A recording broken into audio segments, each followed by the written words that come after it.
Welcome to Good Mythical More. Wow.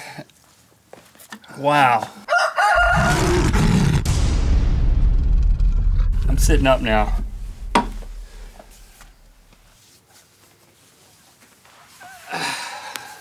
Harris, is it? Yes. Let me tell you. People do that for 3 hours? Yeah. 3 hours of breathing like that? Mm-hmm. Just let me... I mean, it was just... a lot of... It felt like I was hyperventilating. Mm-hmm. So... You were. It was like the blood... It made my body start to feel like it was going to sleep, right? Mm-hmm. Like my fingertips and my forearms and my fingertips, they feel like they started to go to sleep. Mm-hmm. So was it the circuit? I don't know what scientifically was happening to my blood flow. Mm-hmm. Like it's like so I wasn't getting blood flow in my hands. Is that what it was? Or my feet, like the extremities? So I it's think, like yeah. And then here it started like buzzing. Harris would like to explain. Okay, if that would help. Yeah. You and the Harris, experience, yes. I want to know the scientific explanation. Yeah, so basically what you're doing with this hyperventilation is you're changing the oxygen and carbon dioxide levels in the body. So with, this massive influx of oxygen, it's also a massive outflux of carbon dioxide. So all this like lactic acid buildup in the body from your muscles moving, that's getting flushed from your system. So I think that's what the tingling sensation is just the changes in the oxygen and carbon dioxide levels in your body. But it's pretty amazing you can create that with breath, right? Yeah, and that was such a short period of time. Mm-hmm. I mean, is it... We went so far. I did not. So I didn't get past in that 6 or however many minutes it was. I lost track of the time. I really didn't get past the physical sensation, but I noticed. But it was so like I wasn't using my eyes. I know how every part of your body is feeling, from your thighs to your whatever else you talked about. Mostly your thighs. But I couldn't speak well. Mm-hmm. I don't know. That's normal. Like there wasn't enough blood in my lips to make them move properly, and it was like I felt like my lip was curling under. Yeah. And it was pretty trippy in that way. But I mean, I didn't engage the visual center of my brain. Did you see a sheriff? I felt a sheriff. You felt a sheriff. The sheriff did not feel me though. See, what about the second sheriff? Yeah, it was more in my mind. Not that I wasn't feeling stuff in my body, but it wasn't that specific. The first thing early on, I felt more stuff with my body. Like my face started to feel strange. I sensed my eyebrows in a new way that I never had. I think when you started talking more, you couldn't hyperventilate as much. You weren't able to breathe as deeply when you're talking. So I probably had a deeper deadening. You think that's true? You should. Yeah. It's something where you shouldn't actually be verbally processing the whole time. Probably. Yeah, it definitely helps to stay with the breath, and usually it's a more inward journey, and that's where you can have more of that visionary experience, is if you just have your eyes closed and you're just staying focused on the breathing. It can really expand that for you. And then you can come to a conclusion about something?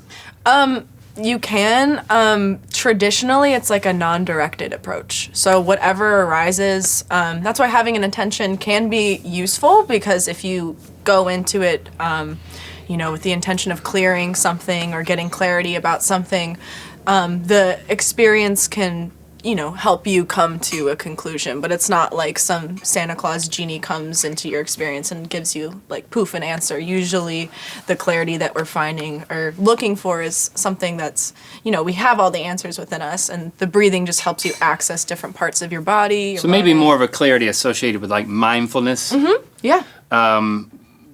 But with a more intense physical component. Yeah, and traditionally this breath, this is just scratching the iceberg of a huge body of work.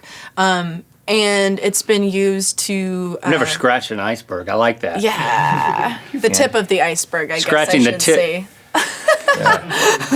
Don't scratch the tip of the iceberg. It gets weird.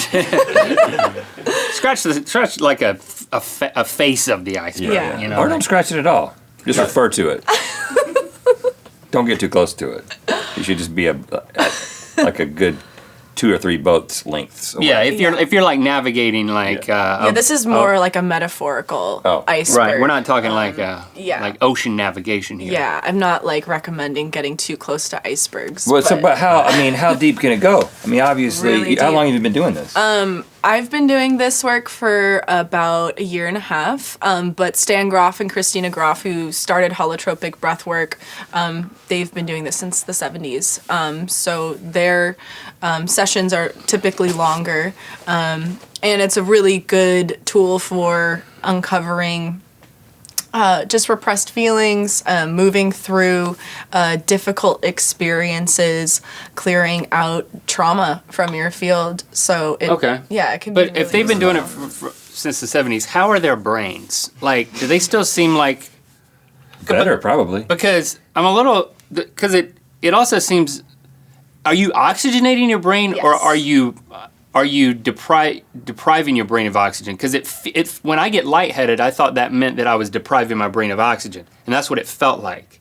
Well, you're definitely oxygenating your system, with the breath and bringing it in, and you're also clearing out. You're getting even more than you really need. Right, than you would normally take in with your normal breath, but it's safe. So it's not killing brain cells. No, absolutely not. Harris, this is your guys' version. Oh, yes. This, right? Yeah. I told them you would tell them a little bit about that. Yeah, so this is our adaptation of the traditional holotropic breathwork experience that Stan Groff and Christina Groff created.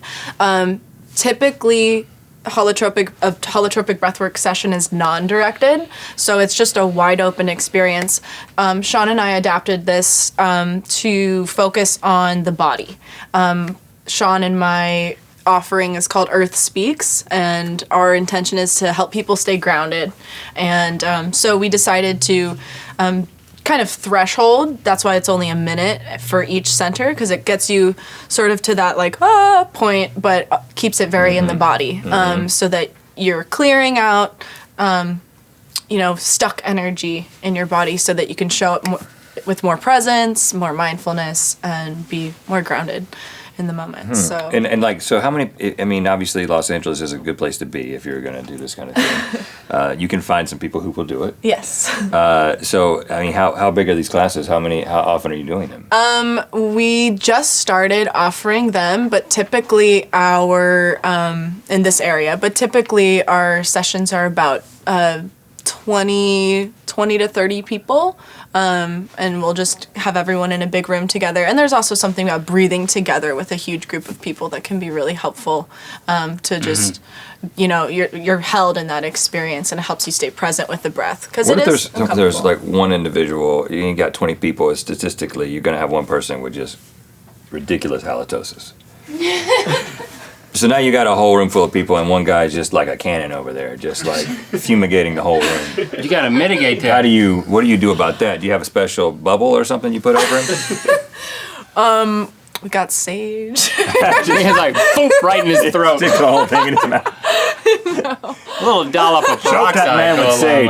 I haven't experienced that, but usually we'll have some aromatherapy going. Okay, you drown it out. Yeah, that doesn't deal with the root of the problem though. Right. Yeah. I was at a restaurant the other night with my wife, and we sat down at this table, and then 2 couples came and sat at a table next to us. Like French seating? Yeah, and like French guy, I guess. Yeah, it wasn't technically that. It wasn't like that. They were at the next table over. No, nothing French about it at all. It wasn't French. Seating. And they were a good 5 feet away from us. And, that's definitely not French. And I'm enjoying my app.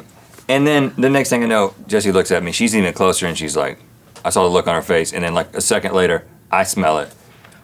Dudes just start talking over there with his friends, and all I can smell is his breath. Don't let a guy like that in your class.